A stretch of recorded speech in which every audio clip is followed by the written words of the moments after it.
Good morning, Sister Caters. I'm happy to be here today, and I have a very special guest. We are going to be doing a makeover on Michelle, and we owe her a makeover because she was supposed to be our guest last time when we did a makeover. You guys might remember Fran. And Michelle was not feeling well that day, so we have waited and waited and waited. So I'm so happy to be here. Michelle has really long hair, and she has, I don't know if you can see the color, but she did some kind of color that, you know, just to put on. I think, didn't you do it yourself? Mm-hmm. Yeah, and so it was pretty dark, and I'm glad that it's faded some since we saw her. And as you can see, she's going a wee bit gray. A wee bit, more than a wee bit. And so we are doing a consultation to figure out what she would like to do. And she does love red, and I agree that she should be red. She has this beautiful peach skin. And so we are going to do a red base, and then we're going to put highlights in there and let her hair come to whatever it feels like doing. The highlights will be going in after the color goes on, and as a result we'll have some nice tones in there that will be just very subtle, and the goal is not to go blonde with the highlights, it's just to get this. We are taking her cut off to this family here. She looks fantastic with her hair up, and I want to teach you how to do that as well. So we're going to take her off into this family here, and I'm going to do the cut first because that makes sense. Why would I color it and then cut it off? So I'm going to do her cut first. Another thing that I'm going to do that is a treat for most of you that are hairstylists is to teach you about the feminine and the masculine side of the face. And so in Michelle's case, and everybody's case, we all have a feminine and a masculine side to our bodies and our faces especially. And the way that you can determine which one is feminine, which one is masculine, is you take something and you divide the face in two right at the nose. And you will see on the feminine side that the mouth will turn up ever so slightly, the eye will be going up ever so slightly. And when you go to the other side, you'll see that it's not as happy looking. It is not, you know, the eyebrow will be tiny bit lower, the eye will be turned down. So why do we do this? What do we do with that information? You have two choices. If you have a really high eyebrow on this side and everything's really high, well then maybe you need to flip your hair to this side, right? And that will help to even your face out. Or let's say, for example, you want to open the side of the face that goes lower. We will change the part to this side, and that lift will bring this eye up and this side of the face up, and then we'll cheat just a little bit with makeup as well. So Michelle's story, she has had an accident, and we're going to talk about that as we go through. We have so much to share with you today, and we're so excited to get this story out and to help all of us learn to be better citizens and learn what we can do to assist our handicapped friends and make sure that we learn a lot today about hair, about makeovers, and I think it's going to be a fabulous day. So I look forward to seeing you in just a few minutes. I'm going to get started on her color now. All right, so we are back, and we have already done the cut. We've cut Michelle's hair off to her shoulders, and she has beautiful natural curl in here. So I'm going to utilize that natural curl as much as I can when I do her style. Now, she has got that wiry gray hair. Your gray hair comes in a couple of different ways. Every once in a while, you'll have gray hair that comes in and it's just like the other texture of your other hair. And then you'll have that hair, that witchy poo hair, that comes in and it has its own party. It's doing its own thing. Well, the beautiful news is that when color fills in that gray hair shaft, you will get a lot more of an ability to control and contain the hair. So this is going to be a really good thing for her hair and make it look healthier. It's not that her hair is not healthy. It's like if you put her hair under a microscope and put, say, you know, those college girls that have that real thick, beautiful hair. You put one of their hairs under there. A college girl's hair would look like a rope. And Michelle's hair would have lumpy bumpies on it because it's naturally curly and it's going gray, so kind of a triple whammy. It'll make it look a little drier because the hair shaft is flat versus round. All right, so we're going to talk to her about moisture for her hair. She needs a lot of moisture on her hair, number one. And number two, we're going to talk about controlling these curls because we love them. They're great size and all that stuff, but we've got to control them. So a lot of people don't know this, but you can put conditioner in with your mousse, and that's what we're going to do today when we go and style her hair. She was concerned and had questions about the fact that she needs some volume and height in her crown, and we're going to teach her how to do that as well. And I'm going to teach you as we go. So we are in step 2, and then we're going to put highlights on after that. All right, friends, so now we have gotten the base color on. I used an auburn and a little bit of golden brown, and then as I got to the end, she was already very dark, so I had to take that away and then do complete bright red on the ends so that it mixes with the dark, kind of like what was happening up here. You don't have to know all that, but I then came in with highlights on top of the color, and so now what our goal is to have those highlights come up at the same time as our hair is processing, getting rid of all that ultra blonde, we call that gray, ultra blondes. And as a result, when we take it off, we're hoping for a beautiful base that's auburn with some coppery, kind of goldish highlights. Whatever her hair feels like doing today is what we're going to do. But I want to talk to Michelle today, and I want you to hear her story, and I want us to be able to take away something really great from this today. So I'm going to ask you, Michelle, can you tell me a little bit about your accident and what happened? Well, actually, I passed out, and I had kind of sat down thinking it would pass, and so now I just advise people never to do that. Just go ahead and lay out flat, because I had my legs been underneath me for too long, and the lack of blood flow caused the decompartmentalization of the legs. So I just tell everyone now, just if you feel like you're gonna faint or anything, just go ahead and lay out flat. Don't try to fight it. Well, that's a good lesson. So how long do you feel that you were on, or do you know how long you were on your knees? Were you on your knees? Well, I was just kind of sitting, leaning against my tub with my knees underneath me. Okay. Just kind of, how you can sit down on your knees. But yeah, it was about 12 hours or so. 12 hours, wow. Yeah, so, I wonder, and so when you woke up, or did somebody find you, or did you wake up? Yes. You woke up, and then so you went. Someone found me. Found you, Yes. and so when you went to the hospital, so you weren't able to get up. Did they wake you up, or did you wake up? Well, I was out for a few days. Wow, bless your heart. Okay, so then when you woke up, did they inform you, or did they have to do that while you were asleep? Take your leg?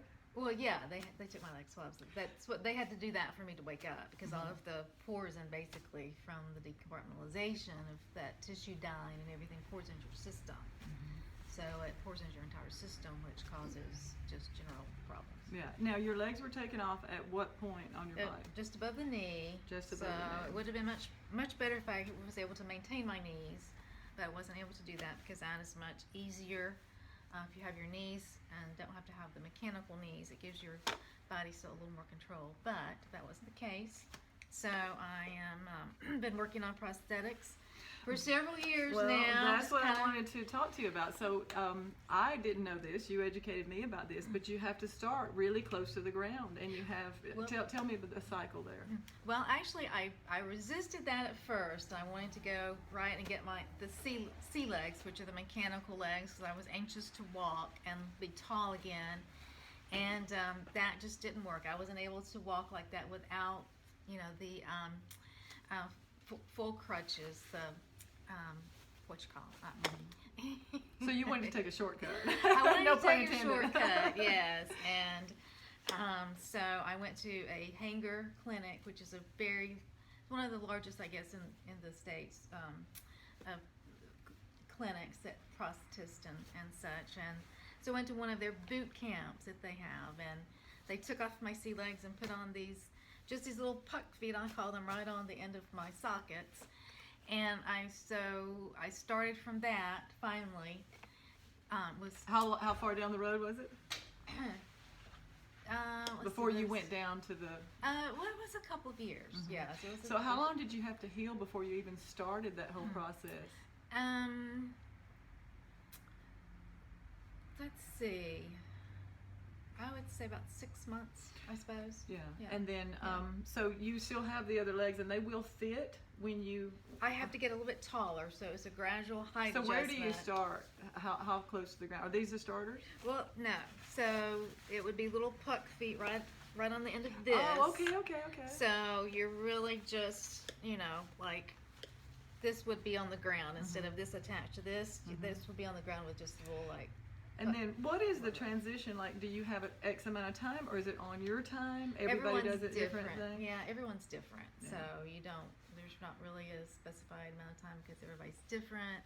Yeah, and at Mine's this been kind of slow. yeah, at this boot camp, well, you have to do it your way, right? Yeah, I think that's everybody right, has to do things in their own way, Well, that's and that's true. what you decided to do. But that's probably the reason why you're going to do really well now, because you already started there, and you'll be able to help and educate and tell people, go ahead and do that if you want to. But I'm telling you now, Yeah, it works much better.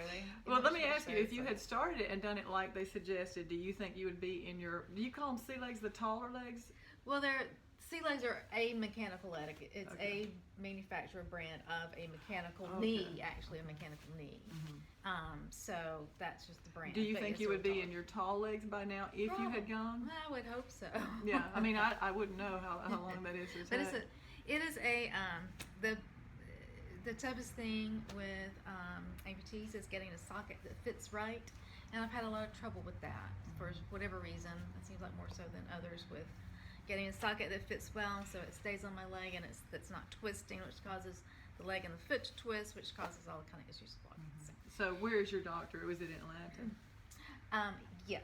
Okay. So then you have to have another appointment scheduled. Then you have to. So time just runs and slips away from you. Right. And I'm still going to I still go to Gainesville. Well, I've been going to Gainesville. I started that about a year and a half ago, going to Gainesville to a prosthetist there with Hayer Clinic.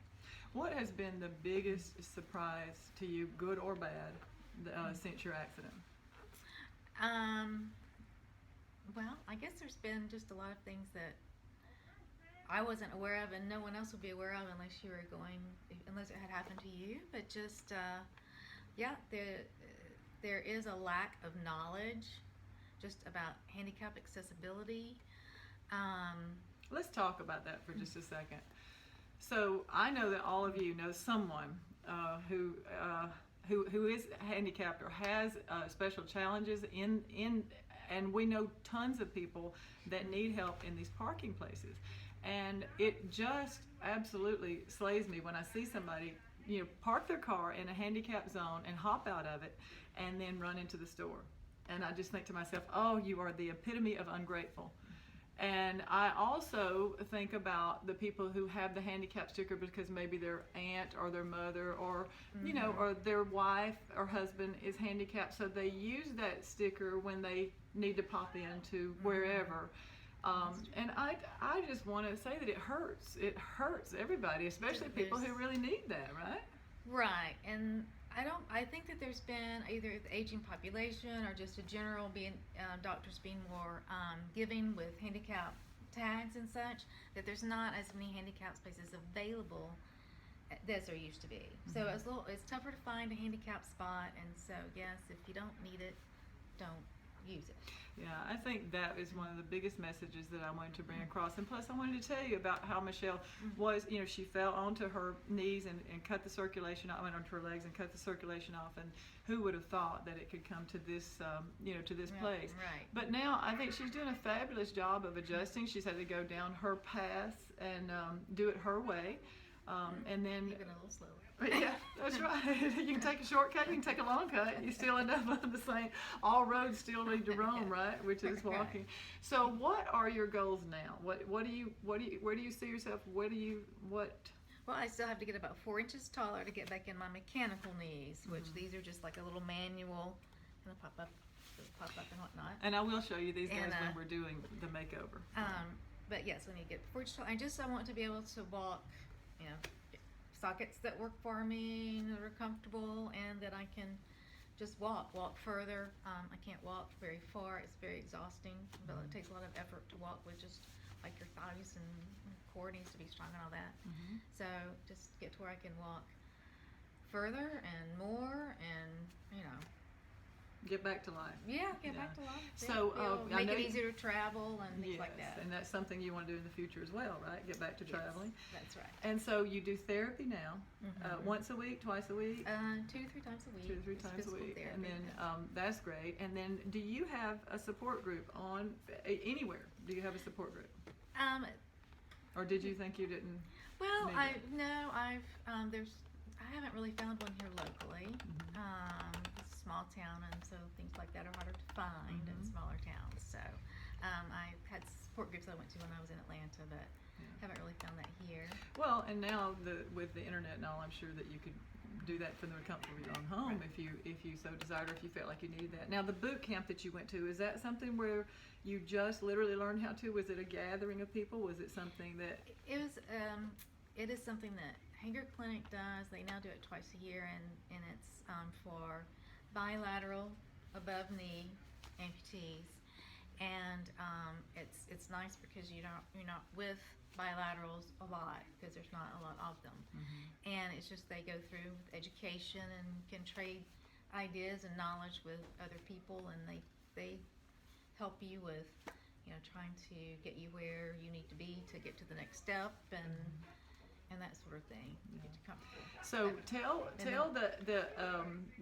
tell your fellow amputee.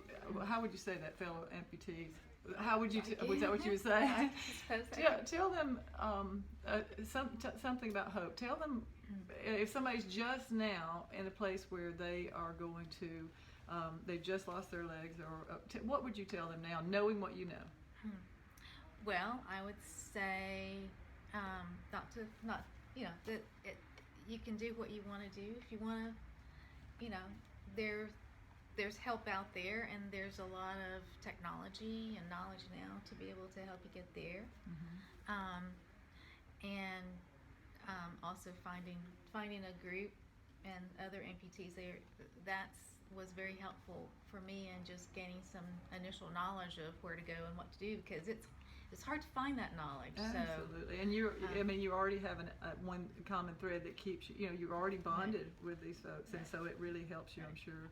And so I'm sure that you would help out if anybody needed any help, and would give them advice. And I think more than anything, you would just be supportive. You're not an advice person. You're just like, you do it the way you want to do it, right? Well, like you said, everybody has to do it in their own way. That's right. And there's no wrong way. Right. And people want to do things differently. Some people have, some people want to run again. Some people don't. I was never very athletic, so I'm not looking to get to running. But some people do, and that's great, and they get there. So it's all, what you want to do. I think it's wonderful. All right, so we are at the point where it's time for Shannon. I'd like to introduce Shannon, if you'll come around here, Shannon. This is Shannon, been down for us, and she is with Unique Makeup, and she's going to be doing a makeover with this product line. And I really do like the Unique line. Number one, a woman can work from her home, a man too, for that matter, but they can work from their home, and they have a phenomenal skincare line. That's where I got introduced to it. My best friend is Latin, and she was getting I call them like hormonal patches, where it was darker, and then I don't see her all the time, so when I saw her the next time, the patches were gone, and she was using Unique. So that's something you might want to check out. Now, Shannon's name is Shannon Hunter it's just Shannon Hunter, right? Yes. On Facebook, if you need to get in touch with her, if you'd like to use her. So we're going to get started with the makeover part of this, and the hair is going to keep processing, and we'll see you guys in just a few minutes. Can you hit that for me, Shannon? Sure. All right, so now we're working on Michelle's makeup, and we did take the concealer and put it on. She had some red splotches. We put that on in the places, and I want to tell you that you need to make sure that you have your concealer in these darker areas. Dark beside the nose, dark down beside these creases here. Need to have the highlighter in them, and of course along the eyes. When you put the highlighter or the concealer on, make sure to use your ring finger, because you won't put as much pressure there, and make sure to always go towards your nose, never drag backwards, okay? So putting that on and pressing. The lid is, go ahead and work, Shannon, it's fine. The lid is the same as a rose petal. It's that thin. So it's very important that you are good to the skin that's under the eyes especially. And so any place, like she has a little bit of a darker indentation here, so we put some concealer there, and then we put it all around, and we used a brush to pat it in. I want to talk a little bit about brows, because it's such a great frame for the eyes. We did take a little bit of red color that I have on her head, and I put it on her eyebrows. Your hairstylist can do that for you. And it's really nice to keep it nice and the same color as your hair is, instead of having a totally different brow. I think it makes everything look a lot better. And you can take that brow brush, I'm going to use this one, for example. This is not the favorite brush for that. But put it in her case, I want her to use just a little bit of cinnamon and a little bit of brown, and want her to go, put your finger here, rest your finger, I'm going to do mine because it'll be easier, but rest your finger here, and then take a brush that's got an angle on it, very tight angle and a very thin brush. Rest your finger here and go backwards on your brows, and then look, when you get here, go up just a little bit so it looks like hairs again.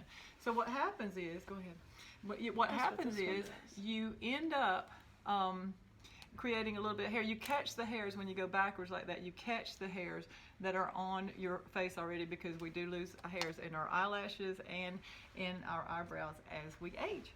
So those are a couple of little tips, and we're still working. Oh, I want to talk real quickly about lips. And she is just like me. She has dry lips, and she's doing all this stuff at night just like I am. So I started using coconut oil at night, and I find that it has really helped me. Some of the products, go ahead, Shannon. Some of the products we're on a time crunch, so I'm like, Shannon, go. But some of the products will actually do the opposite of what you want them to do. They'll actually dry the lips out. Here's another big tip for you. Always use the scrub.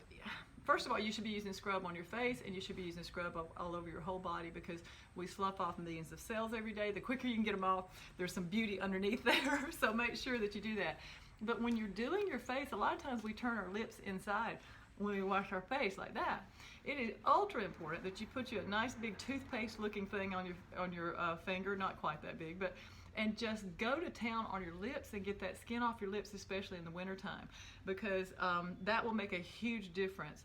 And then try coconut oil as your lip balm when you go to sleep at night. And I'm telling you, coconut oil is great for everything.